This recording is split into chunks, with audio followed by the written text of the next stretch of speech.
Government PG college Bara, Rajasthan, Sitaram Berwa, assistant professor, department of zoology. छात्रों, आज हम आपको BSc third year subject zoology paper third. छात्रों, आज हम आपको सिलेबस के अकॉर्डिंग स्ट्रक्चर ऑफ स्पर्म की संरचना के बारे में अध्ययन करेंगे तथा इसको वीडियो के द्वारा प्रेजेंटेशन किया जाएगा, जिसमें स्पर्म के स्ट्रक्चर में अनेक ऑर्गन से मिलकर बना होता है स्पर्म, जिसके अंतर्गत head, neck, middle piece and tail आता है। सर्वप्रथम हेड के बारे में। हेड स्पर्म का सबसे एंटीरियर पोर्शन होता है। जंतुओं की विभिन्न जातियों के स्पर्म के हेड की शेप में डिफरेंस पाई जाती है। यह कोनिकल होता है, परंतु मनुष्य में ओवल शेप एंड लेटरल से फ्लैटेड, रोडेंट एंड एम्फीबिया में नुकीले शीर्ष वाला पाया जाता है। इसी प्रकार से बर्ड्स में पेच की भांति सर्पिल तथा द्विकपाटीय एंड मोलस्का में द्विकपाटीय होता है। हेड में 2 पार्ट्स होते हैं। First acrosome, second nucleus. Acrosome sperm के शीर्ष के अग्रभाग में एक्रोसोम नामक स्ट्रक्चर पाई जाती है।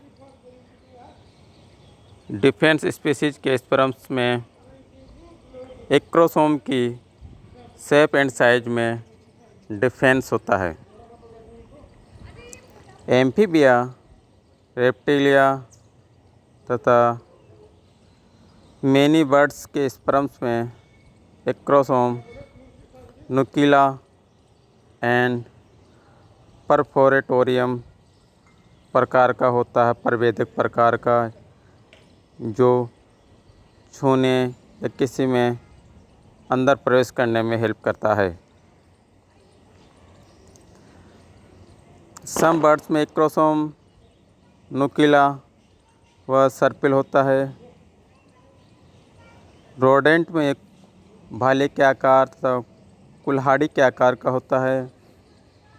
ह्यूमन में यह एक थिन लाइक शीट के रूप में होता है। एक्रोसोम की सहायता से स्पर्म अंडाणु की झिल्ली को भेदता है तथा उसके अंदर प्रवेश करता है।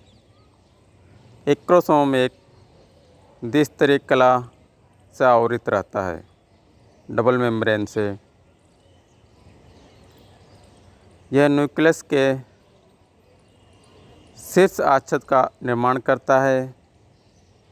सम एनिमल्स के स्पर्म्स में एक्रोसोम तथा न्यूक्लियस के मध्य में शंकु के आकार की स्ट्रक्चर पाई जाती है, जिसे एक्रोसोम कोन कहते हैं। फर्टिलाइजेशन के दौरान यह स्ट्रक्चर एक्रोसोम फिलामेंट का निर्माण करती है। Second, nucleus.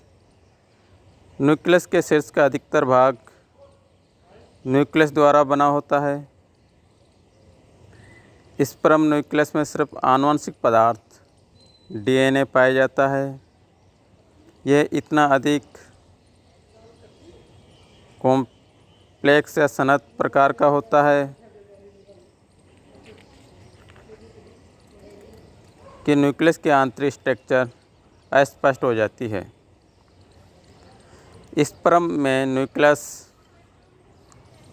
एक कोशिका द्रव के पतले या थिन लेयर से आवृत रहता है। सेकंड पार्ट नेक होता है, जिस परम का पार्ट्स होता है जो हेड एंड मिडल पीस को जोड़ने का कार्य करता है। नेक एक छोटा सा नैरो टाइप का एरिया पाया जाता है, इसे नेक कहते हैं। गिरवा क्षेत्र का निर्माण दोनों सेंट्रियोल्स के द्वारा होता है। प्रॉक्सिमल सेंट्रियोल न्यूक्लियस के पिछले भाग में गड्ढे में स्थित होता है। यह सेंट्रियोल फर्टिलाइजेशन के समय अंडाणु में प्रवेश करता है एवं जायगोट के प्रथम विभाजन में सक्रिय योगदान देता है। डिस्टल सेंट्रियोल इसके पीछे स्थित होता है एवं स्पर्म के टेल के एक्साइल फिलामेंट का निर्माण करता है। सम स्पर्म्स में गिरवा क्षेत्र में गिरवा कणिका या नेक ग्रेन्युल्स भी पाए जाते हैं, जिनका कार्य ज्ञात होता है। किसी साइंटिस्टों ने इसके बारे में नहीं बताया अभी तक। स्पर्म्स के स्ट्रक्चर में एंट्री हिस्से पर एक क्रोमोसोम दिखाया गया है डायग्राम में, एंड न्यूक्लियस जो हेड वाले पोर्शन में पाए जाते हैं। हेड न्यूक्लियस के ऊपर एंटीरियर पोर्शन से जैसे कॉनिकल स्ट्रक्चर हो तो जो क्रोमोसोम होती है। एक क्रोमोसोम के जस्ट नीचे न्यूक्लियस, हेड, फिर प्रॉक्सिमल सेंट्रियोल के पास में ही डिस्टल सेंट्रियोल पाया जाता है। इसके बाद में मिडिल पीस होता है जो एक लंबे स्ट्रक्चर होती है जो नेक को टेल से जोड़ने का कार्य करती है, जिसको डायग्राम के द्वारा दिखाया गया है। एक क्रोमोसोम पर एक क्रोमोसोम मेम्ब्रेन पाई जाती है। हेड वाले पोर्शन में न्यूक्लियस भी पाया जाता है मध्य सेंटर में, तथा इस प्लाज्मा मेम्ब्रेन जिससे आवृत रहता है डबल लेयर से। मिडिल पीस में माइटोकॉन्ड्रिया पाया जाता है।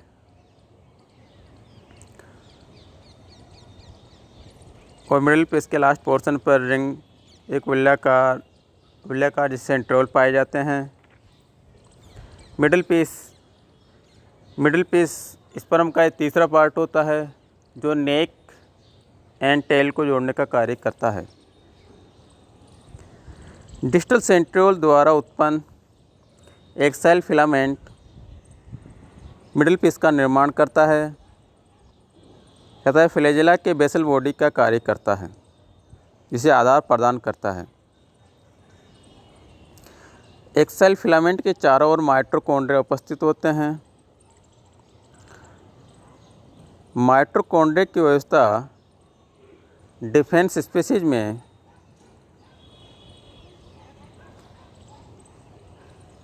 अलग अलग होती है।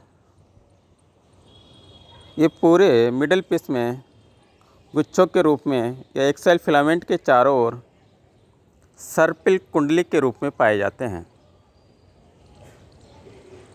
माइटोकॉन्ड्रिया में ऑक्सीकारी एंजाइम पाए जाते हैं जो स्पर्म की गति के दौरान एनर्जी प्रदान करने का कार्य करते हैं, जिससे उसको ऊर्जा प्राप्त होती है, जिससे वो एक जगह से दूसरी जगह पहुंचते हैं। मिडिल पीस के चारों ओर कोशिका ध्रुव का एक संघनित स्थित पाया जाता है, जिसे मेनचेट या मेनसेट कहते हैं। सम एनिमल्स के स्पर्म में मध्य खंड के पक्ष भाग में रिंग सेंट्रियोल पाया जाता है।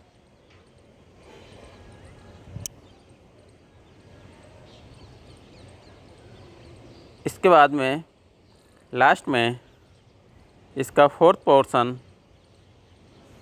या फोर्थ पार्ट्स आता है जिसे टेल कहते हैं। टेल स्पर्म का ये सबसे लंबा तथा थिन पार्ट होता है जो स्पर्म का एंड पार्ट्स कहलाता है, जो रिंग सेंट्रियोल से जुड़ा रहता है। यह स्पर्म को लोकोमेशन में सहायता करता है, गमन में सहायता करता है। टेल का निर्माण एक्साइल फिलामेंट साइटोप्लाज्मा का एक थिन लेयर स्तर तथा प्लाज्मा मेम्ब्रेन से आवृत होता है। एक्साइल फिलामेंट के स्ट्रक्चर फ्लैजिला अथवा सीलिया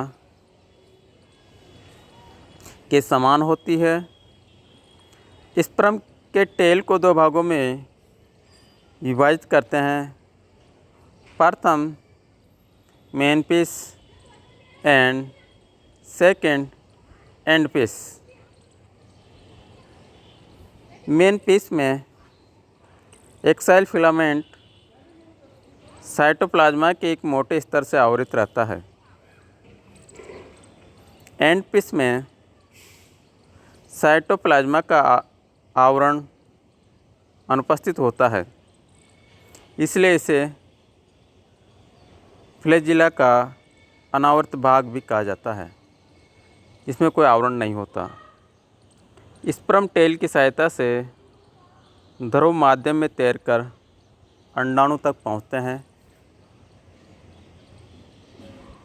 इसके बाद अगला डायग्राम स्पर्म के टीएस का दिखाया गया है। इसमें middle piece and TS of tail, tail set and end piece को दिखाया जा रहा है, जिसके साथ ये आज का ये लेसन कंप्लीट होता है तथा नेक्स्ट लेसन नेक्स्ट डेज को प्रेजेंटेशन किया जाएगा। थैंक्स।